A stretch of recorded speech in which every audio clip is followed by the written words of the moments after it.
ও এখানে কি করছে? বলেছিল কাজ আছে জুয়েলারি শপে।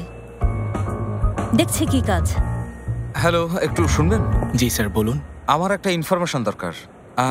এই লকেটটা এখান থেকে নেয়া, এটা কে নিয়েছে আপনি আমাকে বলতে পারেন? দেখুন, এখানে প্রতিদিন অনেক লোক আসে, এটা বলা খুব কঠিন। শুনুন, আপনাদের এই লকেটটা সরাসরি আমার বাড়ির অ্যাড্রেসে পাঠানো হয়েছে, তার মানে কে পাঠিয়েছে সেটা আপনারা নিশ্চয়ই জানবেন। কিন্তু স্যার, এই ধরনের কোনো সার্ভিস আমাদের নেই। নিশ্চয়ই আপনার কোনো পরিচিত লোক এটা পাঠিয়েছেন।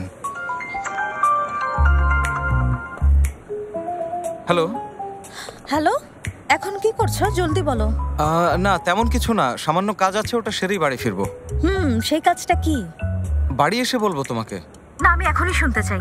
দেখো, এই ব্যাপারটা নিয়ে এখানে কি করছো? তুমি এখানে কি করছো ফাতি? আমি এখানে লকেটটা কে পাঠিয়েছে সেটা জানতে এসেছি। তোমরা কি আমাকে ফলো করছো? আরে না, শপিং এ এসেছি, তোমাকে তখন বলেছিলাম না? হ্যাঁ। তাহলে দুলাভাই কে পাঠিয়েছে?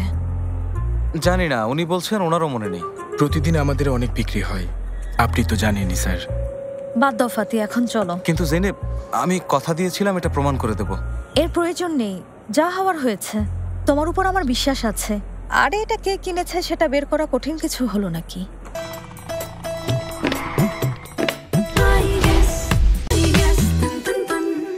দেখেছো এখানে কি লেখা? বিশ্বাস করো আমাকে? হ্যাঁ করি তো, এসো। আচ্ছা ঠিক আছে, তাহলে চলো যাই। আচ্ছা দাঁড়াও, 1 মিনিট শোনো। লকেটের কি হবে? ওটা থাক। থাক। আরে কি বলছো থাকবে মানে? এতগুলো টাকা দিয়ে কেনা, অপচয় করবে? এটা বদলে অন্য কিছু নেওয়া যায়। হ্যাঁ, তুমি চাইলে নিতে পারো। কি বললে? হুম, দুলাভাই এটা কি বলছো?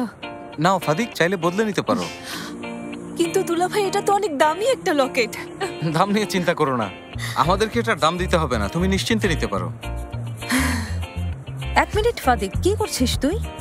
এটা নিচ্ছিস কেন? দেখছিস না এটার মধ্যে ইরেমের নাম লেখা আছে? তাতে কি? হ্যাঁ, এটাই সে ছেলে। মনে হচ্ছে যে কি একদম ঠিক বলেছে। আমি বলি সাজিবেদকে তুমি ভুলে যাও। আরে এই ছেলেটা তো যদি আমাকে বিয়ের প্রস্তাব দিত তাহলে আমিও রাজি হতাম। আরে কামিল, তুমি এখন থামবে? ওর চেহারার দিকে ভালোভাবে তাকিয়ে দেখেছো তুমি?